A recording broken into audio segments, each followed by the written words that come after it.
नमस्कार, मैं हूं अंकुर। आप देख रहे हैं सत्यनिधि का न्यूज बुलेटिन। एक नजर डाल लेते हैं अब तक की खबरों पर। शिवसेना यूबीटी प्रमुख उद्धव ठाकरे ने कहा कि महायुति के साथी दल आपस में ही लड़ रहे हैं। उन्होंने उप मुख्यमंत्री एकनाथ शिंदे की दिल्ली यात्रा को लेकर लाचार होकर की गई यात्रा बताया। उद्धव ठाकरे ने कहा, ये लोग अब अपने बीच ही लड़ रहे हैं। कोई दिल्ली ये कहकर आ गया है कि उसे पीटा गया। आखिरी कैसी लाचारी है। उन्होंने सरकार को लेकर भी हमला बोला और चुनाव से पहले की रेवड़ियों पर तंज कसते हुए कहा, आज की राजनीति में दूसरों की स्कीम रेवड़ी और अपनी स्कीम एहसान कहलाती है। इस विवाद की शुरुआत तब हुई जब शिंदे गुट के कई मंत्री बीजेपी पर नेताओं को तोड़ने का आरोप लगाते हुए कैबिनेट मीटिंग से दूर रहे। बाद में मुख्यमंत्री देवेंद्र फडणवीस और शिंदे के बीच बात हुई और तय हुआ कि गठबंधन दल एक दूसरे के नेताओं को नहीं तोड़ेंगे। इसके बाद शिंदे ने दिल्ली में गृहमंत्री अमित शाह से भी मुलाकात की। इसी बीच एनसीपी शरद पवार के प्रवक्ता क्लाइड कास्ट्रो ने दावा किया कि बीजेपी ने शिंदे गुट को डांटना पहले से प्लान किया हुआ था, जिसे लगता है कि अब बीजेपी को शिंदे की जरूरत नहीं रही। उन्होंने कहा कि शिंदे को अब हकीकत समझनी चाहिए, वरना उन्हें अपमानजनक तरीके से बाहर का रास्ता दिखाया जा सकता है। बिहार के बाद बंगाल सहित कई राज्यों में चुनाव आयोग के निर्देश पर वोटर लिस्ट का एसआईआर शुरू किया गया। पश्चिम बंगाल में भी एसआईआर की प्रक्रिया शुरू हुई है। इसका तृणमूल कांग्रेस के कई नेताओं ने विरोध किया है।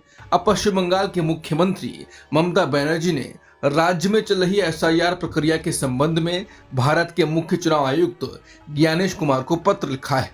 उन्होंने वोटर लिस्ट के स्पेशल इंटेंसिव रिवीजन यानी एसआईआर के बारे में चिंता जाहिर की। ममता ने कहा, एसआईआर का काम अस्त व्यस्त, बिना प्लान के और खतरनाक है। बीएलओ यानी बूथ लेवल ऑफिसर को सही ट्रेनिंग, सपोर्ट या समय नहीं मिला है। काम के बोझ की वजह से डेटा में गलतियां हो रही हैं। असली वोटरों के वोट देने के अधिकार से वंचित होने का खतरा है। ममता बनर्जी ने आगे कहा, बीएलओ को इंसानी हद से ज्यादा काम दिया जा रहा है। कई बीएलओ अपने रेगुलर काम के साथ साथ घर घर जाकर सर्वे भी कर रहे हैं।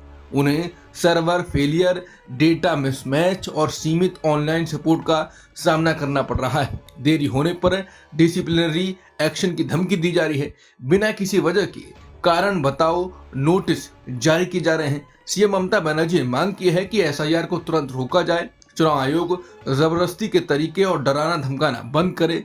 सही ट्रेनिंग, सपोर्ट और टाइमलाइन में बदलाव करे।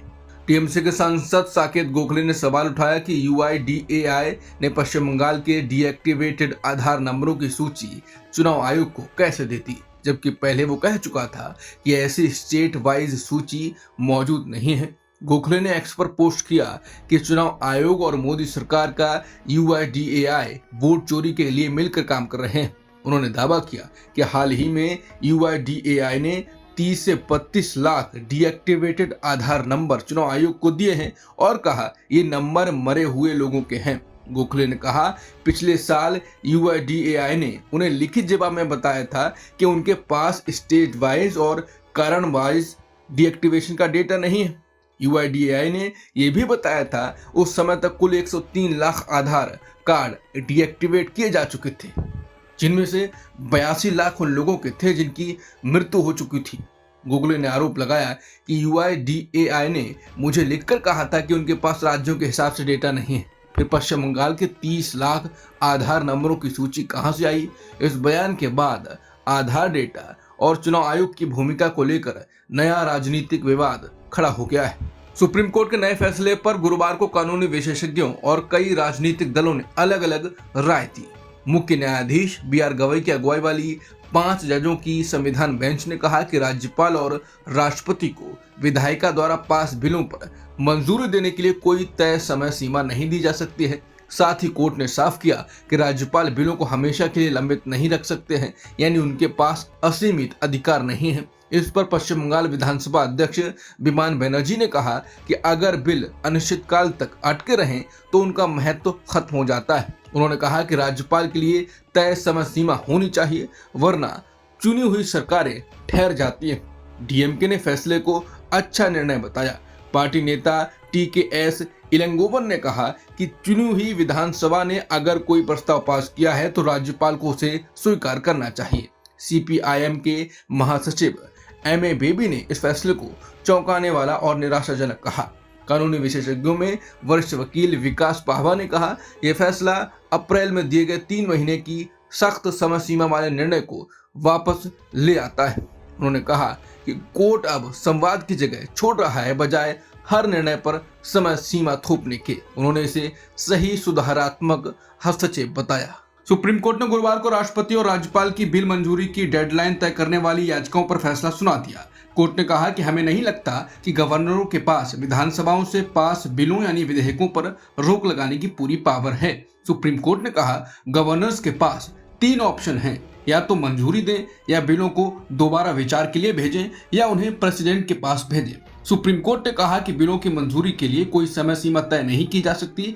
अगर देरी होगी तो हम दखल दे सकते हैं। ये मामला तमिलनाडु गवर्नर और राज्य सरकार के बीच हुए विवाद से उठा था, जहां गवर्नर से राज्य सरकार के बिल रोक कर रखे थे। सुप्रीम कोर्ट ने 8 अप्रैल को आदेश दिया कि राज्यपाल के पास कोई वीटो पावर नहीं है। इसी फैसले में कहा गया था कि राज्यपाल की ओर से भेजे गए बिल पर राष्ट्रपति को 3 महीने के भीतर फैसला लेना होगा। ये ऑर्डर 11 अप्रैल को सामने आया था। इसके बाद राष्ट्रपति ने मामले में सुप्रीम कोर्ट से राय मांगी और 14 सवाल पूछे थे। इस मामले में 8 महीने से सुनवाई चल रही है। मुख्य न्यायाधीश DY चंद्रचूड़ की जगह इस मामले में चीफ जस्टिस BR गवई की अगुवाई वाली संविधान पीठ ने सुनवाई की।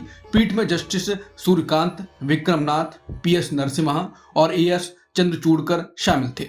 सुनवाई 19 अगस्त से शुरू हुई थी। सुप्रीम कोर्ट ने गुरुवार को राज्यपालों की भूमिका पर महत्वपूर्ण टिप्पणी करते हुए कहा कि राज्यपाल रबर स्टाम्प नहीं है और अदालत ने यह तय नहीं कर सकती कि राज्यपाल किस तरह अपना विवेक इस्तेमाल करें। लेकिन साथ ही कोर्ट ने साफ किया कि राज्यपाल बिलों को अनिश्चित काल तक रोककर विधायिका की इच्छा को ठुकरा नहीं सकते। कोर्ट ने कहा कि राज्यपालों को उचित समय के भीतर बिलों पर कार्रवाई करनी होती है। अगर राज्यपाल ऐसा नहीं करते तो अदालत उन्हें समय सीमा में निर्णय लेने के लिए कह सकती है, लेकिन कोर्ट राज्यपाल की भूमिका अपने हाथ में नहीं ले सकती। सुप्रीम कोर्ट ने यह भी स्पष्ट किया कि राज्यपालों द्वारा बिलों में की जाने वाली देरी को हर मामले की परिस्थितियों के हिसाब से देखा जाएगा, यानी हर केस की सुनवाई केस टू केस बेसिस पर होगी। राष्ट्रीय जांच एजेंसी यानी NIA ने गुरुवार को लाल किले के पास 10 नवंबर को हुए धमाके मामले में 4 और मुख्य आरोपियों को 10 दिन की कस्टडी में ले लिया है। इसके साथ ही इस केस में कुल गिरफ्तार लोगों की संख्या बढ़कर अब 6 हो गई है। ये चारों आरोपी श्रीनगर, जम्मू कश्मीर से NIA की हिरासत में लिए गए हैं। उन्हें पटियाला हाउस कोर्ट के जिला सेशंस जज के प्रोटेक्शन ऑर्डर पर दिल्ली लाया गया और कोर्ट में पेश किया गया। कोर्ट ने सुनवाई के बाद सभी आरोपियों को 10 दिन की NIA कस्टडी में भेज दिया है। भारत ने गुरुवार को अफगान जनता के लिए अपना समर्थन दोहराया और कहा कि दोनों देशों के बीच संपर्क और व्यापार बढ़ाया जाएगा। विदेश मंत्री S जयशंकर ने ये संदेश अफगानिस्तान के उद्योग और वाणिज्य मंत्री अलहाज नूरुद्दीन अजीजी से मुलाकात के दौरान दिया। अजीजी तालिबान सरकार के दूसरे मंत्री हैं जिन्हें पिछले 1 महीने में हैदराबाद हाउस में भारत ने मेजबानी की है। भारत ने कहा है कि वह अफगान लोगों की भलाई और विकास के लिए सहयोग बढ़ाने के लिए तैयार है। ब्राजील के बेलेम में होने वाले COP30 सम्मेलन के वेन्यू पर गुरुवार को अचानक आग लग गई। राहत की बात यह है कि किसी के घायल होने की खबर नहीं है। आग लगने के समय भारतीय प्रतिनिधिमंडल के करीब 20 सदस्य, जिनमें केंद्रीय पर्यावरण मंत्री भूपेंद्र यादव भी शामिल थे, उसी जगह मौजूद थे। अधिकारी ने बताया कि सभी को तुरंत सुरक्षित क्षेत्र में पहुंचा दिया गया है और वो पूरी तरह सुरक्षित हैं। आग पर काबू पाने की कोशिशें जारी हैं और आग लगने की वजह की जांच की जा रही है। PM मोदी ने शुक्रवार को साउथ अफ्रीका के 3 दिन के दौरे की शुरुआत की। वो वहां अफ्रीका में हो रहे पहले G20 शिखर सम्मेलन में शामिल होंगे। जोहान्सबर्ग में रहने के दौरान प्रधानमंत्री 6ठे IBSA समिट में भी भाग लेंगे, जो G20 के साथ साथ आयोजित किया जा रहा है। अपने रवाना होने से पहले PM मोदी ने कहा कि वो समिट में भारत का दृष्टिकोण पेश करेंगे, जो हमारी सोच वसुदैव कुटुंबकम और one earth one family one future पर आधारित है। उन्होंने कहा कि भारत दुनिया को जोड़ने और वैश्विक मुद्दों पर सकारात्मक समाधान देने के लिए प्रतिबद्ध है। ईरान के विदेश मंत्री अब्बास अरागची ने कहा कि हाल ही में इजरायल के साथ युद्ध के दौरान जिन ईरानी परमाणु ठिकानों पर हमला हुआ था, उन्हें संयुक्त राष्ट्र के परमाणु निगरानी संगठन IAEA को अभी नहीं दिखाया जाएगा। अरागची ने गुरुवार को अपने टेलीग्राम चैनल पर दिए एक इंटरव्यू में कहा कि जब तक ईरान IAEA और दूसरे देशों के बीच किसी स्पष्ट समझौते पर सहमति नहीं बन जाती, तब तक उन साइट्स पर किसी तरह का सहयोग या जांच संभव नहीं है।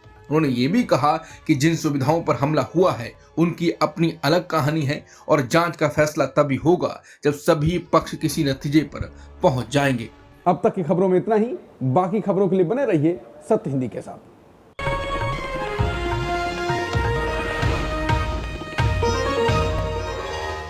Copyright disclaimer under Section 107 of the Copyright Act 1976. Allowance is made for fair use for purposes such as criticism, comment, news reporting, scholarship, and research. Fair use is a use permitted by copyright statute that might otherwise be infringing.